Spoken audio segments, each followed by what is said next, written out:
आणि त्याच्यावर हा हा, ठीक आहे. काय काय बघितलं होतं मग त्याच्यामध्ये आपण?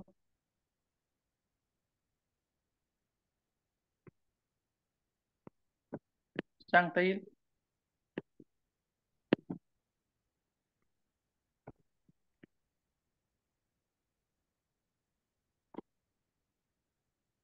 तर पहिल्यांदा हा आपण औद्योगिक क्षेत्रामध्ये योग कसा देता येईल हे बघितलं होतं. त्यामध्ये 3 प्रकार: डेस्क हा योग, दिनचर्या, नंतर छोटा ब्रेक, नंतर सकाळचे योग वर्ग असं होतं. हा हा, आणि बरोबर आहे. त्याच्यानंतर 3 कारणं होती: डेडलाईन, अंतहीन मीटिंग्स आणि कामाचा बोजा याचा मनावर कशा प्रकारे परिणाम करतात हम्म. ते म्हणजे बघितलं होतं. तो जो पॉइंट होता एकाग्रता वाढवण्यासाठी, बरोबर आहे. म्हणजे आपण हे जे पॉइंट बघितले सर्व, ते कशामध्ये बघितले? उत्पादकता वाढवण्यासाठी योग याच्यामध्ये बघितले. त्याच्यामधला एक होता एकाग्रता, म्हणजे वेगवेगळी कारणं आणि एकाग्रता तिथं कसं मदत करेल, उत्पादकता वाढवण्यासाठी कसं मदत करेल ते बघितलंय.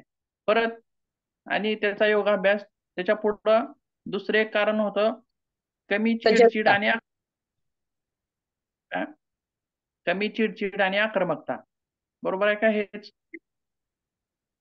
आणि त्याच्यामध्ये काय अडचणी आणि योगानुसार त्याला कसं आपल्याला मात करता येईल आणि उत्पादन कसं वाढवता येईल त्याच्याबद्दल आपण बघितलं होतं. तसेच आता पुढचा भाग बघूयात, तिसरा.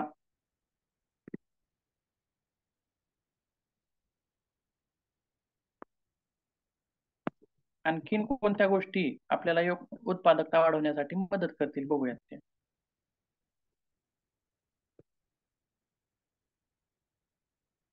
हं.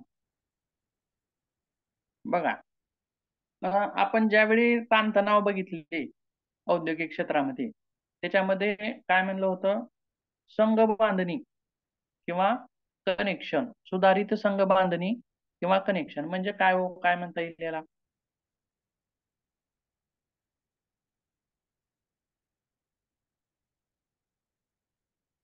औद्योगिक क्षेत्रामध्ये केलं जाणारं काम कसं आहे? सांघिक आहे, सांघिक आहे. एकट्यानं केलं जाणारं नाही, हम्म. बरोबर आहे. हो. म्हणजे संघ बांधणी म्हणजे काय हो? तर म्हणजे ज्यावेळी आपण हा एकापेक्षा जास्त लोक एकत्र येऊन काम करणार आहेत त्यावेळेला हा ती संघ बांधणी आवश्यक असते. हा, त्यांच्यामध्ये एकमेकांमध्ये एक प्रकारची बॉन्डिंग असणं सुद्धा गरजेचं आहे. आणि बॉन्डिंग नसली तर काय होते ते आपण ताणतणावामध्ये बघितलेलं आहे. बघूयात पुढे काय काय म्हणले. आणि एकमेकांमध्ये चांगलं रिलेशन, कनेक्शन असणं सुद्धा गरजेचं आहे. आणि संघ बांधणी जर नसेल तर त्याचा साहजिकच उत्पादकतेवरती परिणाम होतो, बरोबर आहे. हो. तर उत्पादकता कशी वाढेल ह्याच्यावर काय डिपेंड आहे ते बघूया. काय म्हणले बघा, योग आणि ध्यान पद्धती सत्र टीम कनेक्शन्स सुधारण्यात मदत करू शकतात. तसेच विश्वास निर्माण करू शकतात आणि निरोगी कार्य वातावरणास प्रोत्साहन देऊ शकतात. म्हणजे काय हो बघा, आता आपण योग सत्राला जातोय किंवा योग सत्र, दैनंदिन योग सत्र आपण अटेंड करतोय. मग बघा, ज्यावेळी आपण योग सत्र अटेंड करतोय तिथं वेगवेगळ्या व्यक्ती आलेल्या असतात, बरोबर आहे. कोणी लहान असतं, कोणी मोठं असतं, कोणी इतर जातीचं असतं, कोणी अमक्या जातीचं असतं, कोणी श्रीमंत असतं, कोणी गरीब असतं. पण ज्यावेळी आपण योग वर्गामध्ये असतो, हा, आणि ज्यावेळी नियमित योग वर्ग आपण करत असतो, त्यावेळी योग वर्गातील लोकांची कशी बांधणी निर्माण होते हो आपली?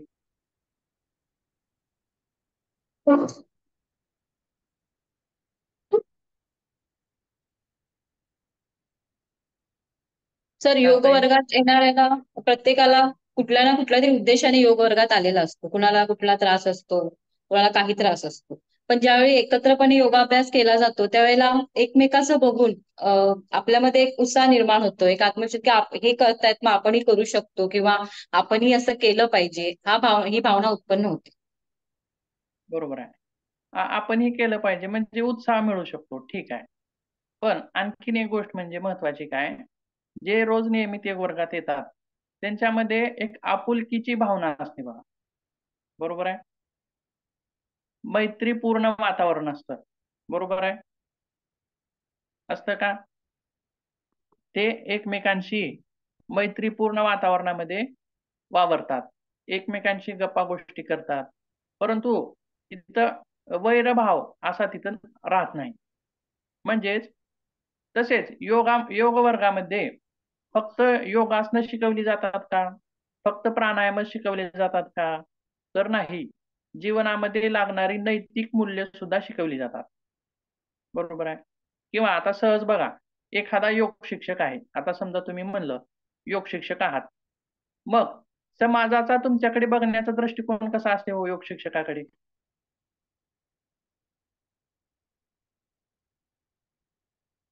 सांगता येईल? समाजाचा दृष्टिकोन कसा असतो योग शिक्षकाकडे बघण्याचा? सर, आदर असतो योग शिक्षकाबद्दल. आणि हं. त्याचबरोबर त्याच्याकडून अपेक्षाही असतात की आपल्या ज्या काही प्रॉब्लेम्स असेल त्याच्यावर सोल्युशन मिळेल, किंवा आपल्या काही अडचणी आहेत, आजारपण आहे, त्याच्यावर तो मार्गदर्शन करेल, असा त्यांचा दृष्टिकोन असतो. बरं ठीक आहे. योग शिक्षक चहा पितात का हो? माहित आहे का? आपण पित असू किंवा नसू ही गोष्ट वेगळी आहे. पण योग शिक्षक चहा पितात का? किंवा योग शिक्षक कुठलं व्यसन करतात का? नाही. सुपारी खातात का? किंवा नाही. अल्कोहोल घेतात का? तर योग शिक्षकाकडे बघण्याचा एक दृष्टिकोन वेगळाच असतो. म्हणजे चांगला व्यक्ती, आदर्श. बरोबर आहे. आदर्श. आदर्श व्यक्ती म्हणून सुद्धा त्याच्याकडं बघितलं जातं. बरोबर आहे. मग बघा, ज्यावेळी आपण योग वर्ग अटेंड करत असतो, तर योगासोबतच काही नैतिक मूल्य आपण आत्मसात करत असतो. बरोबर आहे. काही नैतिक मूल्य जसं की निर्व्यसनी असणं, हे नैतिक मूल्य आहे. बरोबर आहे. ते योगामध्ये आहे का? नाही. अष्टांग योगामध्ये आहे का? नाही. नैतिक मूल्य म्हणजेच निर्व्यसनी असणं हे आपण सहजच तिथं आत्मसात करत असतो. म्हणजे योग वर्गामध्ये येणाऱ्या व्यक्ती ह्या काही गोष्टी सहजच शिकून जातात. मग त्या एकमेकांमध्ये द्वेषाची भावना बाळगत नाहीत. बरोबर आहे. मैत्रीपूर्ण वातावरण असतं. म्हणजेच ज्यावेळी ह्या सर्व व्यक्ती एकत्र येतात, त्यांच्यामध्ये एक प्रकारची बॉन्डिंग असते. बरोबर आहे. मग आता आलं का लक्षात आपला विषय कुठून कुठं आला? काही नैतिक मूल्य असतात. ती व्यक्ती एकमेकांना त्रास देणाऱ्या नसतात. एकमेकाशी सलोख्यानं वागणाऱ्या असतात. एकमेकाशी प्रेमानं, एकमेकाशी आपुलकीनं असं वागणाऱ्या ह्या व्यक्ती असतात. मग साहजिकच योग वर्गाचा परिणाम म्हणून तिथं अ, संघ बांधणीमध्ये उपयोगी ठरेल का हो? हो सर, ठरणार. बरोबर आहे. हो. लोकांमध्ये आता मग हे कसं ठरेल? तर ज्यावेळी त्या कंपनीमध्ये किंवा त्या औद्योगिक क्षेत्रामध्ये योग वर्गाचे धडे दिले जातील. बरोबर. मग हे योग वर्ग आपण कशी विभागणी केली? सकाळचे सत्र किंवा काम करता करता केला जाणारा योग किंवा कामातून 10-15 मिनिटं वेळ काढून केला जाणारा योग. मग एखादी जर कंपनी योग वर्गाचं नियोजन करत असेल, योग सत्रांचं नियोजन करत असेल, तर त्यावेळी ज्यावेळी हे सर्व कर्मचारी एकत्र येतील आणि योग वर्गाचे धडे घेतील, त्यावेळी त्यांच्यामध्ये एक प्रकारची एकजुटता, प्रेम, आपुलकी अशा गोष्टी सुद्धा त्यांच्यामध्ये निर्माण होऊ शकतील का हो? हो सर. बरोबर आहे. निर्माण हो. निर्माण होतील आणि एकमेकांमध्ये एक वेगळ्या प्रकारची सहकार्याची भावना निर्माण होईल आणि एक बॉन्डिंग तयार होईल त्यांच्यामध्ये. जेणेकरून जी ताणतणावाची कारणं होती संघ बांधणीमध्ये ती तिथं दूर होतील. मग हा जो फायदा आहे योग वर्गाचा, तो कसा मिळेल त्यांना? सकाळच्या सत्रामध्ये मिळेल. बरोबर आहे का? हं. कारण हो. सर्व एकत्र येणार आहेत आणि एकाच उद्देशाने येणार आहेत. तसेच पुढे बघूयात काय म्हणलेलं आहे. उदाहरणार्थ, सामायिक योग किंवा ध्यान सत्रे कर्मचाऱ्यांना त्यांच्या व्यावसायिक परस्पर संवादाऐवजी सखोल पातळीवर एकमेकांशी जोडण्याची संधी देतात. आता म्हणजे बघा काय, ज्यावेळी आपण कर्मचारी कर्मचारी एकमेकांना बोलतो, त्यावेळी आपल्या कामासंबंधित बोलतो किंवा कंपनीमधील असणाऱ्या कामासंबंधी बोलतो. परंतु ज्यावेळी ते एक योग वर्गामध्ये भेटतील, काम करण्याच्या पूर्वी भेटतील, आपण आता कामाला बसणार आहोत, कामाला बसल्यानंतरचं बोलणं किंवा सहजासहजी भेटल्यानंतरचं बोलणं, याच्यामध्ये कसा फरक असेल हो?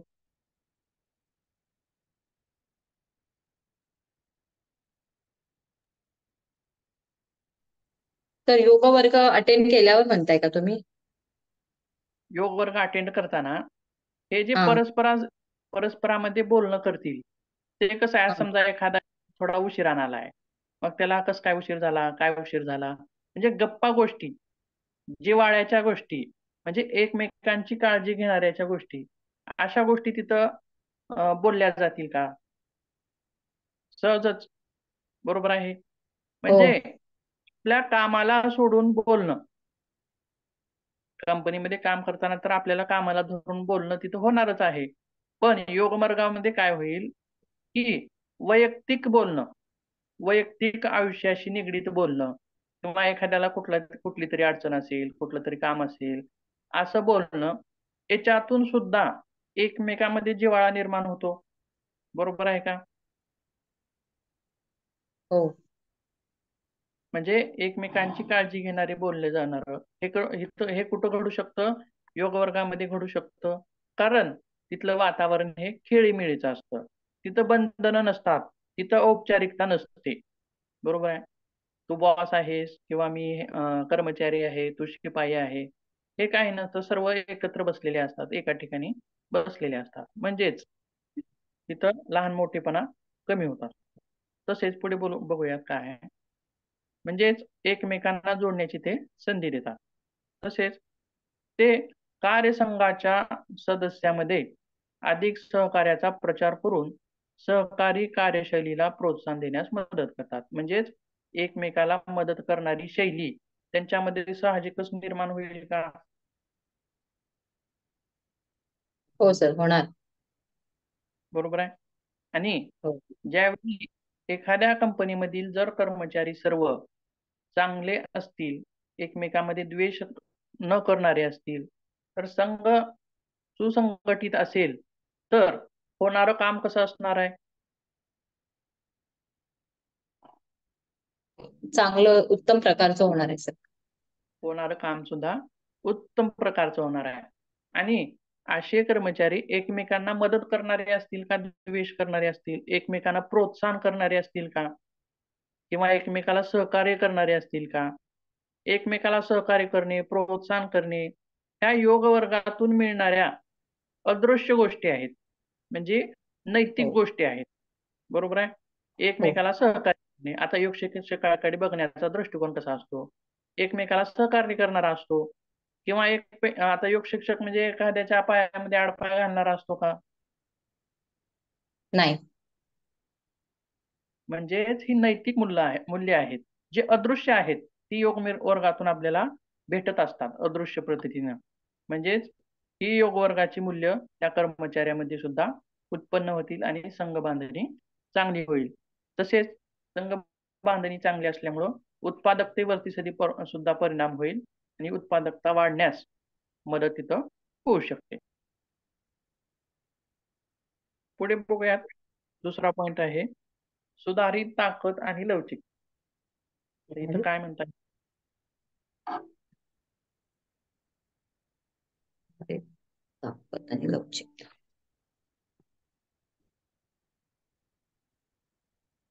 तर योगासनातून किंवा सूक्ष्म हालचालीतून स्नायू हलके आणि लवचिक व्हायला मदत होते. त्यामुळे ऑटोमॅटिकली त्यांची ताकद वाढणार आहे स्नायूची.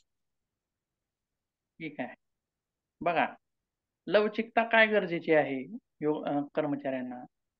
ही कर्मचाऱ्यांची शैली कशी आहे? बैठी बैठी जीवन. शैली. बरोबर आहे. मग मेरुदंडाच्या आरोग्यासाठी काय गरजेचं आहे? हालचाल. ऍक्टिव्ह राहणं, फिजिकली ऍक्टिव्ह राहणं, शरीराची हालचाल होणं किंवा मेरुदंडाची हालचाल होणं हे मेरुदंडाच्या आरोग्याशी निगडीत आहे. बरोबर आहे. जर मेरुदंड न हलला, इकडे तिकडे न हलला, पुढे मागे न हलला, एका स्थितीमध्ये सारखं तो टिकून राहतोय, म्हणजे बसल्या ठिकाणी बसून राहतोय, त्यावेळेस मेरुदंडाच्या विकृती उद्भवू शकतात. बरोबर आहे. म्हणजेच हो. त्यांच्यासाठी काय करायचे, हालचाल सुद्धा तितकीच महत्वाची आहे. म्हणजे बघू काय म्हणले पुढे.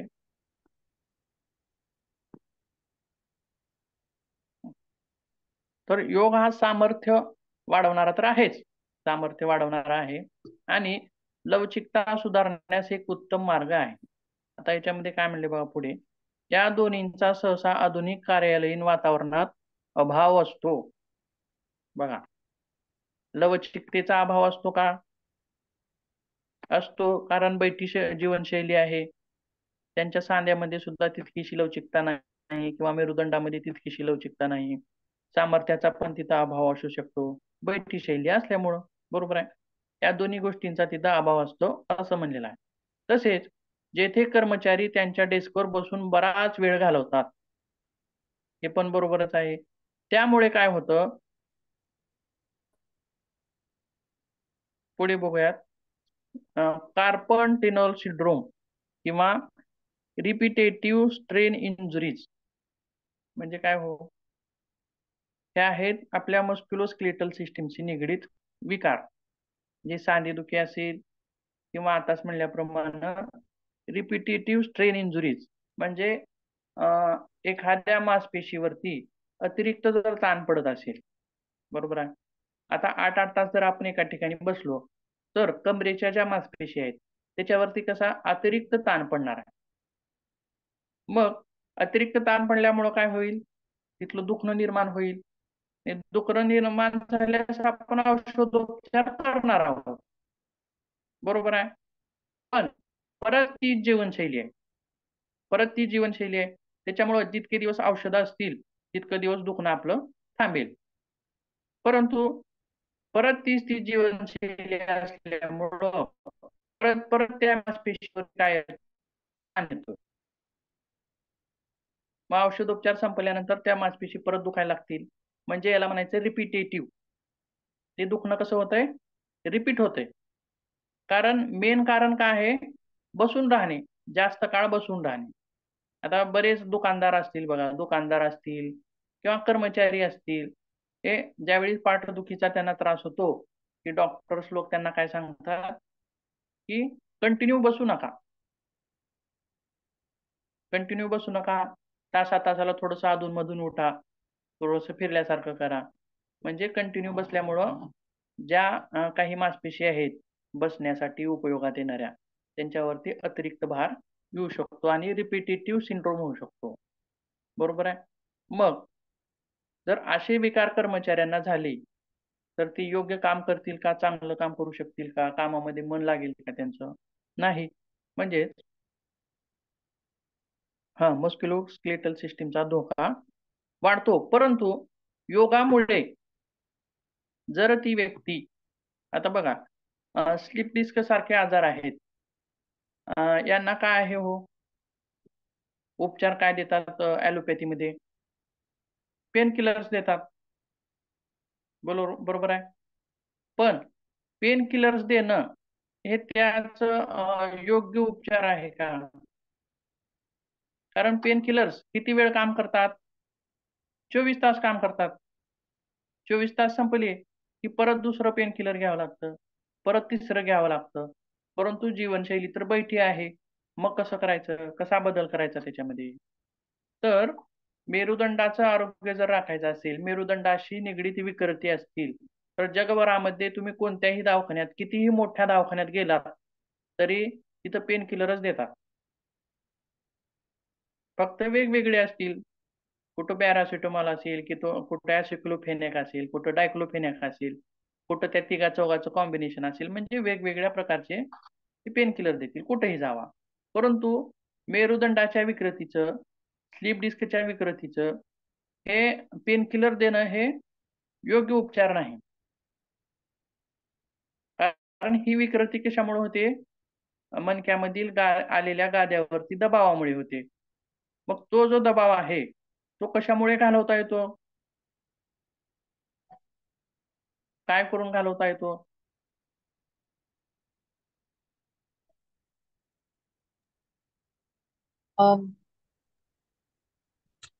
सर योग्य खाली खाली वाकण्याचे म्हणजे योगाभ्यासामध्ये खाली वाकण्याचे व्यायाम करून घालवता येतो सर.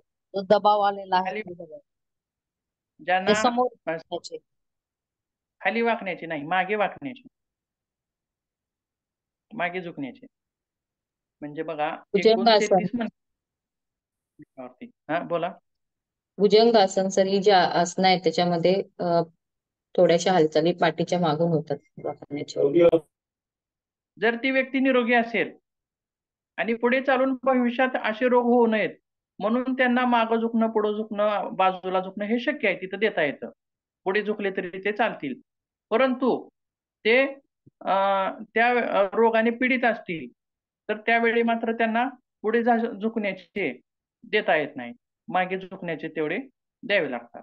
म्हणजे त्यांच्यावरती बसून बसून आता हा एक मणका आहे खालचा, त्याच्यावरचा दुसरा आहे, त्याच्यावरचा तिसरा आहे आणि त्याच्यामध्ये जी गादी आहे ती काय झालेली आहे? बसून बसून दबलेली आहे. मग त्यांच्यावरचं जर प्रेशर काढलं तर ती, आता समजा एखादा फुगा आहे, आपण त्याला दाबलो तर काय होतो? तो दबतो आणि कडेने पसरतो, बरोबर आहे. पण तो जर दाब त्याच्यावरचा काढून घेतला तर तो फुगा पूर्ववत येतो का? पूर्ववत येतो, बरोबर आहे. म्हणजे आपल्या मणक्याच्या संबंधित विकारामध्ये सुद्धा तसंच असतं. त्यांच्यावरला दाब काढून घेतला तर ते पूर्ववत येतात. म्हणजे त्याला वेगवेगळे आसनं देणं गरजेचं असतं. वेगवेगळे आसनं दिल्यामुळं मणक्याच्या गाद्यावरील ताण कमी होतो आणि त्या गाद्या पूर्ववत फुगतात, पूर्ववत येतात आणि मणक्याचे विकार कमी होऊ शकतात. म्हणजे आपण कशासाठी बघितलं एवढं? तर पेन किलर्स हे त्याचे योग्य उपचार नाहीत आणि योगामधील वेगवेगळे आसन हे त्याचं उपचार आहे, बरोबर आहे. मग पुढे बघूयात. तर असा उपचार कर्मचाऱ्यांसाठी गरजेचा आहे. कारण त्यांची इंजुरीज टाळण्यासाठी, दुखापती टाळण्यासाठी, मस्क्युलोस्केलेटल दुखणं कमी करण्यासाठी तिथं आपल्याला योग मदत करणार आहे. आणि जर स्लीप डिस्कशी निगडीत व्यक्ती असेल तर तो काम व्यवस्थित करेल का? नाही. आपण कालच बघितलंय बघा, किती टक्के लोक हे रोगाने पीडित असल्यामुळं त्यांच्या उत्पादकतेवरती परिणाम होतो, बरोबर आहे. म्हणजेच व्यक्ती निरोगी असणं सुद्धा गरजेचं आहे. मग योग तिथं सुधारित ताकद, तिथं ताकद देतो आणि लवचिकता वाढवतो आणि अशा होणाऱ्या इंजुरीज पासून वाचवतो, ज्यामुळे ते लोक, ते कर्मचारी चांगलं काम करू शकतील आणि त्यांची उत्पादकता वाढवू शकतील. मग त्याच्यामध्ये योगाभ्यास काय काय आहे बघा. भुजंगासन आहे सर. हा, भुजंगासन, कंदासन, परत त्याच्यानंतर विपरीत संतुलनासन पण आहे सर. हा, ही वेगवेगळे आसनं कधी देता येतील? सकाळच्या सत्रामध्ये, बरोबर आहे. हो. हम्म. पण आता एक कर्मचारी आहे, त्याला बसून बसून 4-5 तास झाल्यामुळं त्याची कंबर दुखायला लागली, बरोबर आहे. मग अशा वेळी सुद्धा मध्येच एक ब्रेक देणं किंवा बसल्या बसल्यास 2-4 आसनं करणं तिथं गरजेचं आहे, जेणेकरून नियमितता येईल. मग हे कसं करता येईल बघूयात आपण एका इमेज मध्ये.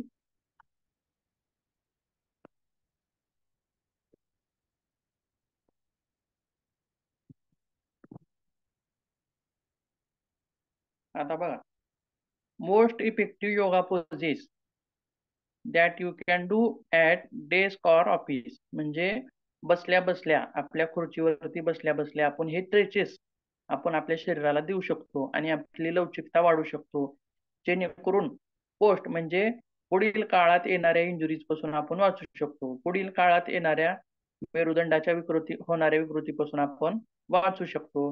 मग त्याच्यामध्ये काय आहे बघा, आता इकडून सुरुवात जर केलं तर ताडासनासारखी कृती आहे पहिली, ती कशी केली गेलेली आहे? खुर्चीवरती बसूनच केलेली आहे. बरोबर आहे. पुन्हा स्पायनल ट्विस्ट आहे 2 नंबरला. दिसते का? हो सर, इमेज दिसते? दिसते. हो, हो. दिसते सर. 2 नंबरला काय आहे? स्पायनल ट्विस्ट आहे. तसेच 3 नंबरची कशी आकृती आहे? कोण्या योगासारखी आहे हो?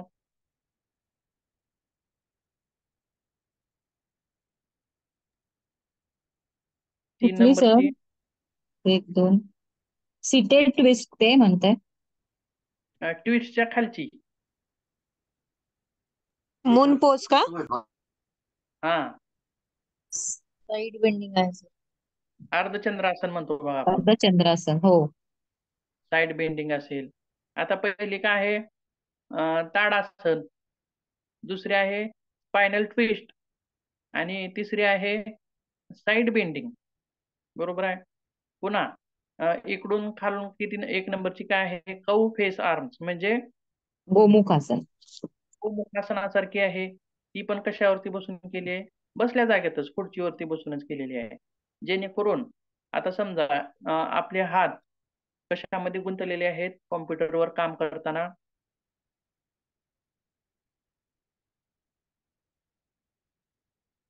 कॉम्प्युटरवर काम करताना कशामध्ये गुंततात? तर टायपिंग कीबोर्डवरती गुंतलेली कीबोर्ड. असतात. बरोबर आहे. मग कीबोर्डवरती जास्त काळ गुंतलेले असतात हात. त्याच्यामुळे आपल्याला हाताच्या स्नायूंना पण तिथं उपयोगी आहे हे. बरोबर आहे. किंवा खांद्याचे स्नायू असतील, सारखं सारखं पुढे हात असल्यामुळं तिथं खांद्याचं दुखणं वगैरे उद्भवू शकतो. आता पुढची आहे चेअर पोज. चेअर पोज ही बसल्या जागेतच केलेली आहे. पुन्हा चेअर पिजन पोज आहे पुढची. बरोबर आहे. आणि मध्य भागातली कशाची आहे?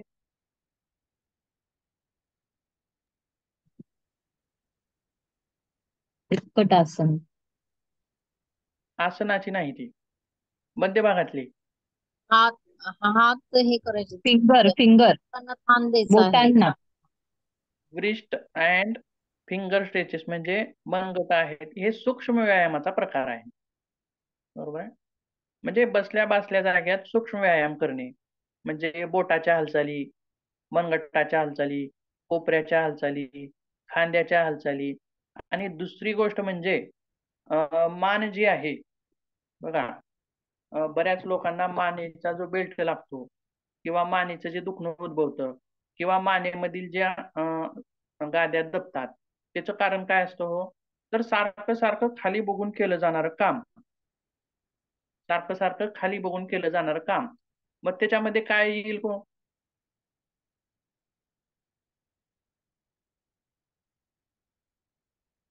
आता समजा आपण उदाहरण बघूयात. शिवणकाम आहे. त्यावेळी कसं करा आपलं नजर कुठे असते? खाली. खाली. खाली असते. म्हणजे मानेची बेंडिंग होते. बरोबर आहे. जास्त वेळ किंवा लॅपटॉपवरती काम करणं असेल. बरोबर आहे. मोबाईल किंवा मोबाईल वगैरे. कीबोर्डवरती आपल्याला सारखं जास्त काळ टायपिंग करायचं आहे म्हणा. त्यावेळी सुद्धा मान कशी असते? खाली असते. बरोबर आहे. किंवा आणखीन काय हो? आणखीन कोणतं काम करतात खाली बघून? सर आजकाल सगळ्यांचीच मान खाली असते मोबाईलच्या वापरामुळे सतत. 2-2 तास 3-3 तास सहज येत. आणि बसल्यानंतर तर खाली असतेच. पण झोपल्यानंतर बघा कशी परिस्थिती असते आपली. आपल्या डोक्याच्या खाली 2-3 मोठ्या उशा असतात. बरोबर आहे. आणि हातामध्ये मोबाईल असतो. म्हणजे बसल्यानंतर तर खाली असतेच. पण झोपल्यानंतर पण बघा कशी आहे. आलं लक्षात? म्हणजे आपले मणके किती आहेत एकूण? 33. बरोबर आहे. खालून मानेपर्यंत असे एकावर एक ठेवलेले किती आहेत? 33. आणि मानेतले किती आहेत? 7 आहेत. 7. मानेतले किती आहेत? 7 आहेत. म्हणजे ज्यांना मानेचा बेल्ट लागतो किंवा मानेचं दुखणं होतं, बरोबर आहे, किंवा हातामध्ये मुंग्या येणं असे प्रकार असतील, तर हे कशामुळे उद्भवतात? मानेतील गाद्या दबल्यामुळं, मानेतील मणक्याच्या गाद्या दबल्यामुळं किंवा मानेतील मणक्याच्या गाद्या सरकल्यामुळं याच्यामुळं तिथले विकार उद्भवतात. बरोबर आहे. मग याचं कारण काय आहेत? खाली बघून काम करणे. बरोबर आहे. मग कर्मचारी हे IT क्षेत्रातले असतील किंवा आणखीन कुठल्या क्षेत्रातले असतील, ते सुद्धा काय करतात? खाली बघून बराच वेळ काम करतात. किंवा लिखाणाचं काम असेल तर हे सुद्धा खाली बघून केलं जातं जास्त वेळ. किंवा आता समजा अवजड उद्योग आहेत. त्या उद्योगामध्ये डोक्यावरती काही वाहून न्यायचं असेल वजन, बरोबर आहे. त्याचा सुद्धा मानेतील मणक्यावरती परिणाम होतो. मग अशा लोकांना मानेचे व्यायाम गरजेचे आहेत का हो? हो सर. बरोबर आहे. काय काय आहे तो सूक्ष्म व्यायाम मानेचे सांगता येतील का कुणाला? मान खाली वर मागे, एका डावीकडे उजवीकडे, किंवा मान गोलाकार सावकाश क्लॉकवाईज अँटी क्लॉकवाईज फिरवणं, हे मानेचे एक्सरसाइज आहेत. बरोबर आहे. बाजूला करणं, बाजूला झुकवणं, मागे बघणं, सगळ्यात जास्त महत्वाचं मागे बघणं आहे. बरोबर आहे. मागं कधी बघतो का आयुष्यात आपण वर? असं वर कधी बघतो का? नाही. एखाद्या वेळेस विमान चाललं तर वर डोकं करून बघतो आपण. बरोबर आहे. मग जे जास्त काळ बसून काम करतात अशा लोकांना बसल्या बसल्या जाग्यात डेस्कवरती खुर्चीवरती बसल्या बसल्या मानेचे व्यायाम करता येतील का हो? हो सर. आणि करणं सुद्धा त्यांच्यासाठी ते गरजेचं आहे. बरोबर आहे. आणि अशा प्रकारचे व्यायाम केल्यामुळं त्यांची लवचिकता सुधारेल, मेरुदंडाचं आरोग्य चांगलं राहील, स्नायू, मांसपेशी किंवा सांधे, हाताचे सांधे असतील किंवा सांध्याचं आरोग्य चांगलं राहील आणि वारंवार होणाऱ्या इंजुरीपासून ते वाचतील. बैठ्या शैलीमुळे उद्भवणाऱ्या रोगापासून सुद्धा ते वाचतील. बरोबर आहे. हा. आणि ते गरजेचं आहे. कशासाठी? उत्पादकता वाढवण्यासाठी. आता याच्यामध्ये दाखवलेला आहेत बघा मानेचे व्यायाम सुरुवातीला. पहिला प्रकार आणि दुसरा प्रकार. मागे झुकणं, पुढे झुकणं, बाकीचे तर हे आपण बघितलेले आहेत. त्याच्यात सोबत खालचा एक प्रकार महत्वाचा आहे, मागे झुकलेल्याच्या खालचा, म्हणजे बॅक बेंडिंगचा प्रकार आहे बघा तो. तो सुद्धा तिथं आवश्यक आहे. म्हणजेच हे कोणत्या पद्धतीमध्ये येईल हो? हा योग सत्रामध्ये येईल का? नाही, डेस्क बरोबर आहे. डेस्क योगा आहे तो. शेअर डेस्क योगा योगा त्याच्यामध्ये हा प्रकार येणार आहे. ठीक आहे. पुढे बघूया परत.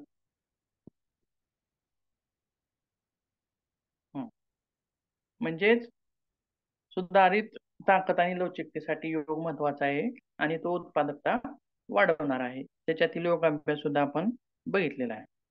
आता पुढे बघूयात वाढीव ऊर्जा. आता बघा, ज्यावेळी एखादा कर्मचारी सकाळी सकाळी आंघोळ वगैरे करून फ्रेश होऊन कामाला गेलाय, बरोबर आहे. सकाळी सकाळी कामाला बसलाय, 1 तास झाले, 2 तास झाले, 3 तास झाले, किंवा आता काम सुटण्याची वेळ म्हणजे 4 वाजले, बरोबर आहे. मग सकाळी असणारी जी ऊर्जा आहे तीच ऊर्जा ही 4 वाजता पण असते का हो? नाहीच आहे. कारण तो थकून गेलेला असतो. काम करण्यामध्ये तो व्यस्त असतो. कामामध्ये होणाऱ्या हालचाली, शारीरिक काम असेल किंवा मानसिक काम असेल. शारीरिक काम करणारे लोक काय करतील? शारीरिक काम केल्यामुळे थकवा येईल, ऊर्जा कमी पडेल. ऊर्जा खर्च झाली ना शारीरिक काम झाल्यामुळं. किंवा मानसिक काम करणाऱ्याला सुद्धा ऊर्जा लागेल का काम करण्यासाठी? लागणारच आहे. म्हणजे मानसिक काम करणाऱ्याची ऊर्जा पण तिथं कमी होईल. मग ऊर्जेचे स्रोत किती आहेत हो, माहित आहे का कुणाला? ऊर्जा कशा कशातून मिळते माणसाला? सूर्यापासून. ऊर्जा म्हणजे कशापासून? जेवणातून आपल्याला शक्ती मिळते. सांगा सांगा. तर या ठिकाणी ऊर्जा म्हणजे शक्ती हा पण एक म्हणजे त्याचा अर्थ होतो. तर ऊर्जा ही म्हणजे शक्ती. तर ऊर्जा म्हणजे ही आपल्याला जेवणातून मिळते. हा, आपण काय जेवण. वगैरे खातो त्याच्यातून मिळते. आणखीन काय म्हणला दुसरं? म्हणजे आपण अन्न आणि म्हणजे जे काय खातो पितो त्याच्यातून ऊर्जा मिळते. हं. खाल्लेल्या अन्नातून ऊर्जा मिळते, बरोबर आहे. आणखीन म्हणजे जसं गाडीसाठी पेट्रोल महत्वाचं आहे, तसं या शरीरासाठी अन्न महत्वाचं आहे. गाडी पेट्रोलवरती चालते आणि शरीर कशावरती चालतं? अन्नावरती चालतं. म्हणजे शरीराला ऊर्जा कोण देते? अन्न देते. त्याचसोबत आणखीन एक गोष्ट आहे ऊर्जा देणारी. कोणती आहे? सर ऑक्सिजन आहे सर. सूर्यप्रकाश. प्राणवायू. ठीक आहे. प्राणवायू म्हणजे ऑक्सिजन. आता बघा, समजा एखादा व्यक्ती पळत आहे, रनिंग करत आहे. बरोबर आहे? मग रनिंग करताना त्याचे श्वास कसे असतात हो? सामान्य असतात फास्ट. का वाढ असतात का दीर्घ असतात? फास्ट असतात. फास्ट असतात आणि दीर्घ पण असतात. मोठे पण असतात. लाँग. बरोबर आहे? आणि जलद श्वसन असतं. का होत असेल हो असं?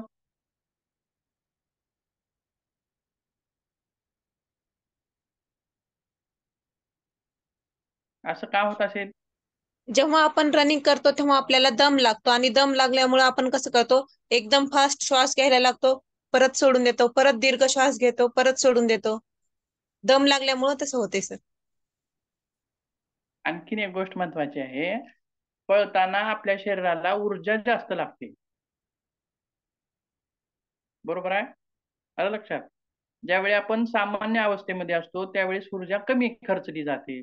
पण ज्यावेळी शारीरिक कष्टाचं काम करतो, समजा आता कुदळ घेऊन घेऊन खंदायचंय, खड्डा खंदायचा आहे.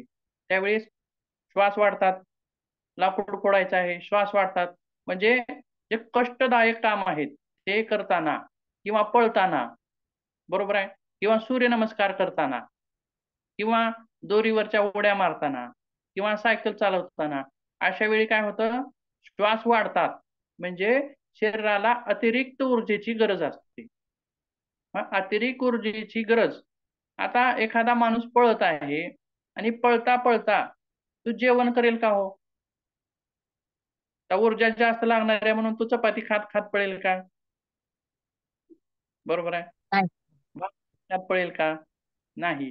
मग ही जी लागणारी ऊर्जा आहे ती आपल्याला श्वासातून पुरवली जाते. ऑक्सिजन मधून पुरवली जाते आणि शरीरातील प्रत्येक पेशीला काम करण्यासाठी ऑक्सिजनची गरज आहे. बरोबर आहे? आणि श्वासालाच काय म्हणलेलं आहे? आपल्या संस्कृतमध्ये किंवा योगिक भाषेमध्ये प्राण म्हणलेलं आहे. हा. प्राण, ऊर्जा, शक्ती असे आपले योग मार्गातील किंवा संस्कृत ह्याच्यातील शब्द आहेत. आणि त्याला सायंटिफिक भाषेमध्ये काय म्हणतात? ऑक्सिजन. बरोबर आहे? म्हणजे शरीराला अन्नासोबतच आणखीन कशाची गरज आहे? आणखीन ऊर्जा कशातून मिळते? तर श्वासातून. बरोबर आहे? मग जर प्राणायामाने ऊर्जान्वित होईल का हो शरीर? हो सर. बरोबर आहे? प्राणायामाने शरीराला ऊर्जा मिळेल का? हो. साहजिकच आहे. मिळणारच आहे. तसेच मग बघा, एखादा व्यक्ती दिवसभर काम करून करून थकतोय, त्याच्यामधील ऊर्जा कमी होते. तरी पण किंवा तो जरी दुपारी जेवण केला तरी आळसावल्यासारखा होतो. तिथं त्याला जास्तीत जास्त हवेची गरज किंवा ऑक्सिजनची गरज आहे. ज्यावेळी तो छोटे प्राणायाम करेल, समजा एक 10 दीर्घ श्वास घेईल. 10 दीर्घ श्वास घेण्यासाठी किती वेळ लागेल?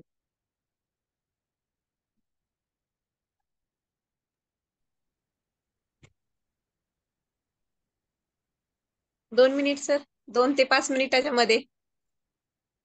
10 श्वास घ्यायचे 1 मिनिटामध्ये होतील. कमीत कमी 1 मिनिटामध्ये होतील. बरोबर आहे? किंवा एक आता समजा अनुलोम विलोम 5 केलो, 5 चक्र केलो तर किती मिनिट लागतो? 1 मिनिट लागतो. भस्त्रिकेचे 10 चक्र केलो तर 1 मिनिट लागतं. म्हणजे कमीत कमी वेळ लागतो. जर अशी व्यक्ती बसल्या बसल्या डेस्कवरती बसल्या बसल्या प्राणायाम करू शकेल का? हो हो हो सर. सर. मग काही कर्मचाऱ्यांना तर खूपच काम कमी असतं असं सुद्धा आपण बघितलेलं आहे बघा. त्या तर लोकांना योग मार्ग अवलंबन तिथं खूपच फायदेशीर ठरेल. वेळ पण भरपूर आहे. बरोबर आहे. आणि तो रोगापासून दूर राहील. आणि प्राणायामामुळं शरीर प्रफुल्लित म्हणजे मन प्रफुल्लित होतं, उत्साही होतं. बरोबर आहे. प्रफुल्लित होतं, फ्रेश वाटतं. म्हणजेच ऊर्जा मिळवण्याचं ते एक साधन आहे. शरीराला ऊर्जान्वित करण्याचं ते एक साधन आहे. मग बघूयात पुढे काय म्हणलेलं आहे आणखीन.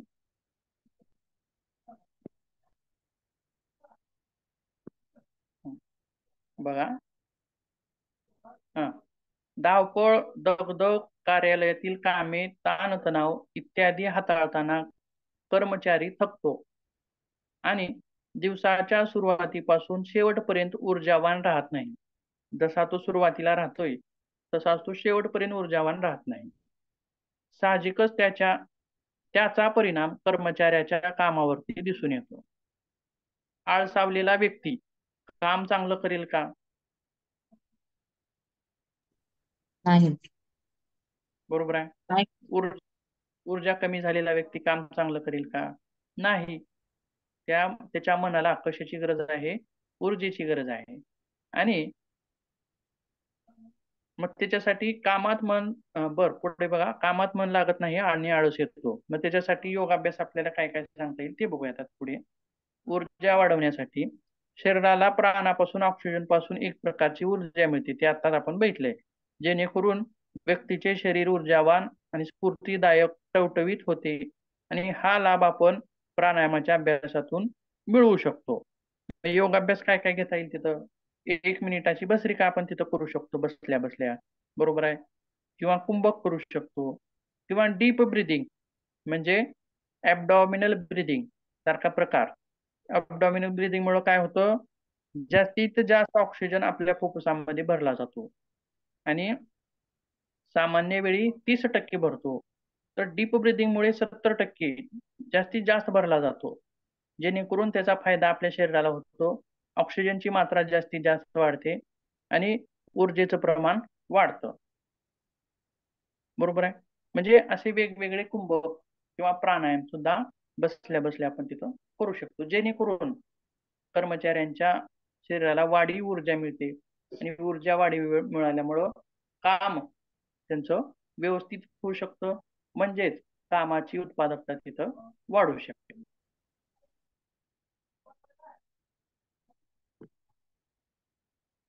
तर याच्यामध्ये काही अडचण असेल तर विचारू शकता.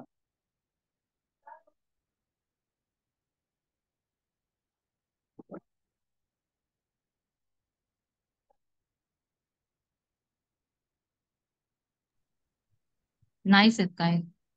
याच्यावरती प्रश्न कसा असतो बघा.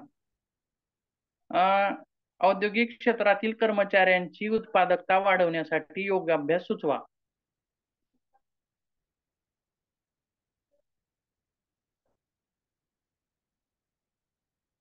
किंवा फिरवून प्रश्न विचारले जातील. मग परत औद्योगिक बोला. क्वेश्चन परत सांगा. औद्योगिक क्षेत्रातील कर्मचाऱ्यांची उत्पादकता वाढवण्यासाठी योगाभ्यास सुचवा. सर वेगवेगळे उद्योग असू शकतात ना. म्हणजे आता आपण बघितलं की बैठी जीवनशैलीसाठी आपण बघितलं, पण प्रत्येक वेळेला एखाद्या उद्योगामध्ये काही बैठी जीवनशैली पण बैठी कामं करणारी पण लोक असणार, काही उचलणारी पण लोक असणार आहेत. मग तेव्हा ह्या प्रश्नाचं उत्तर लिहिताना आपण ह्या दोन्हींचं लिहायचं का? दोन्ही आता हा प्रश्न विचारण्यावरती अवलंबून आहे. बरोबर आहे.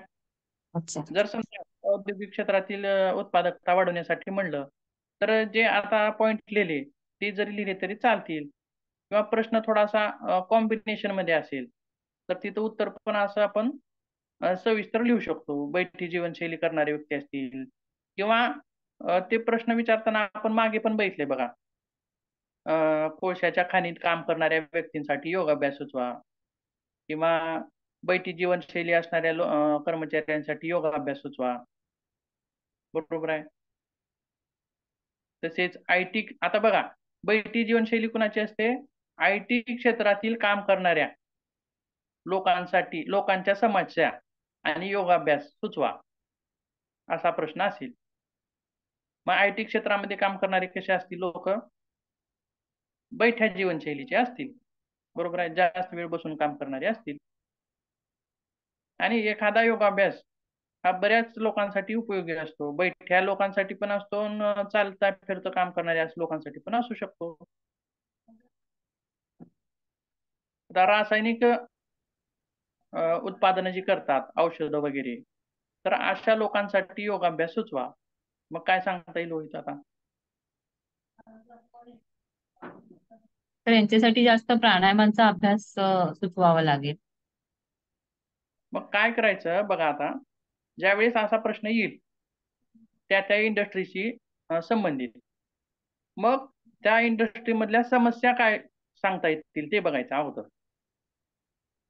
म्हणजे ज्या समस्या त्या कर्मचाऱ्यावरती आरोग्यावरती परिणाम करणाऱ्या आहेत. बरोबर आहे. आता बैठी जीवनशैलीमध्ये कसं बसून राहण्यामुळं कमरेचा त्रास होतो ही समस्या झाली. बरोबर आहे. किंवा आता ज्या क्षेत्राशी संबंधित आहे किंवा लोह पोलाद उद्योगामध्ये काम करणारा व्यक्ती असेल सर मग त्याच्या असा जर क्वेश्चन विचारला म्हणजे कोळसा उद्योगातील व्यवस्थापकासाठी म्हणजे योग अभ्यासाचा कार्यक्रम आखून म्हणजे सिद्ध करून दाखवा की त्याद्वारे व्यवस्थापन व कर्मचाऱ्यामध्ये परस्पर सामंजस्य स्थापित होते. मग काय सांगता येईल बरं आपल्याला? काय काय सांगता येईल तिथं? त्यांच्या अडचणी काय सांगता येतील अगोदर जेणेकरून त्यांच्या आरोग्यावरती परिणाम होणार आहे. कर्मचाऱ्यांच्या समस्या काय सांगता येतील तिथं कोळशाच्या खाणीमध्ये काम करणाऱ्या?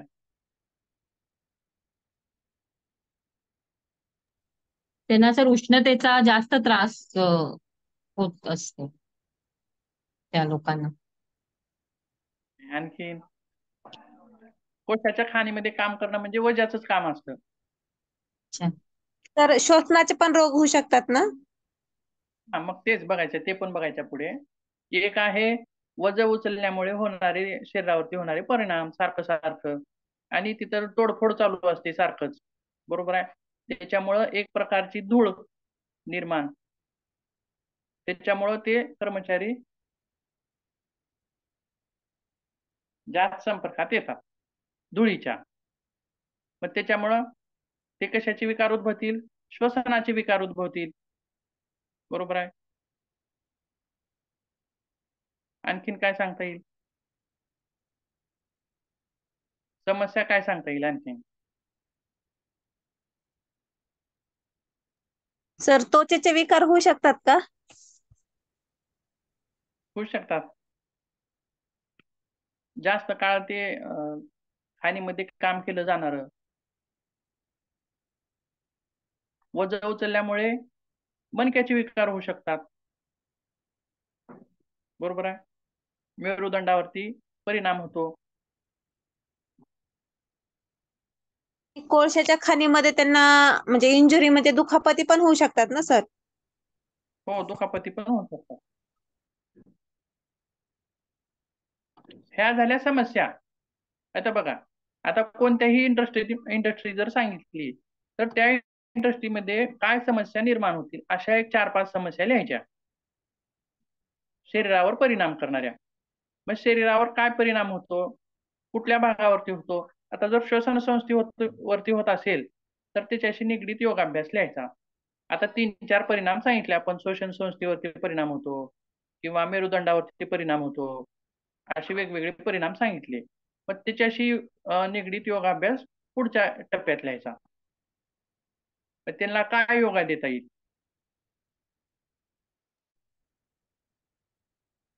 जर श्वसनाची संबंधित असेल तर जलनेती,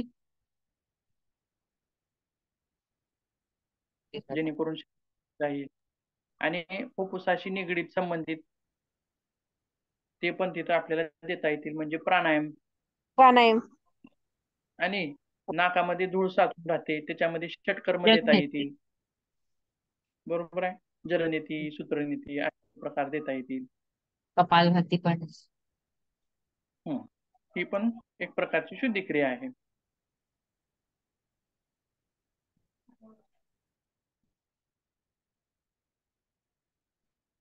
आणखीन काय आहे?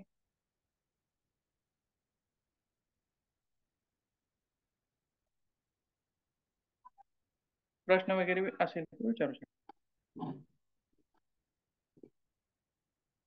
आवाज येत नाही, आवाज. औद्योगिक क्षेत्रातील ताणतणावाचे व्यवस्थापन योगाद्वारे कसे केले जाऊ शकते ते सांगा, असा पण क्वेश्चन विचारू शकते ना ताणतणावावर. हे पण महत्वाचं आहे, सगळ्यात महत्वाचं आहे बघा. हे असा प्रश्न जास्त येतो. मग अगोदर ताणतणाव काय आहेत ते लिहायचं. औद्योगिक क्षेत्राशी संबंधित ताणतणाव आपण बरेच बघितलेत बघा. ताणतणाव हो कोणते सर, कोणते बघितले? 13 बघितले. 13. मग ते सविस्तर आपल्याला लिहिता येतील. आता ताणतणावाचं जे व्यवस्थापन आहे, मग त्याच्यामध्ये योगाभ्यास काय लिहिता येईल? आता आपला दुसरा जो पॉइंट होता तो काय होता? योग क्षेत्र, औद्योगिक क्षेत्रातील ताणतणाव. आता उद्याचा जो पॉइंट येणार आहे नवीन, तो आहे योग क्षेत्र, औद्योगिक क्षेत्रातील ताणतणावाचे व्यवस्थापन. म्हणजे अजून आपला पॉइंट झालेला नाही, होणार आहे पुढे. मग ताणतणाव सविस्तर लिहायचे अगोदर. हे ताण तिथं निर्माण होऊ शकतात. अगोदर समस्या काय आहे ती दाखवायची, त्यानंतर त्याच्यावर उपचार ते दाखवायचे.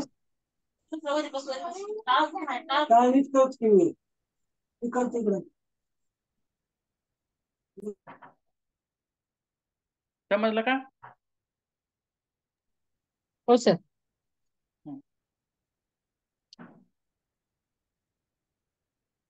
ठीक आहे. मग आपला जो नवीन पॉइंट आहे तो उद्याच्या तासामध्ये चालू करूया. पुढचा 4था या मॉड्यूल मधला शेवटचा.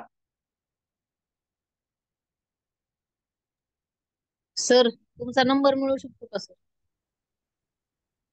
बालाजी सरांकडून घ्या, देतील त्यांनी. हा सरांचाच नंबर नाही आमच्याकडे.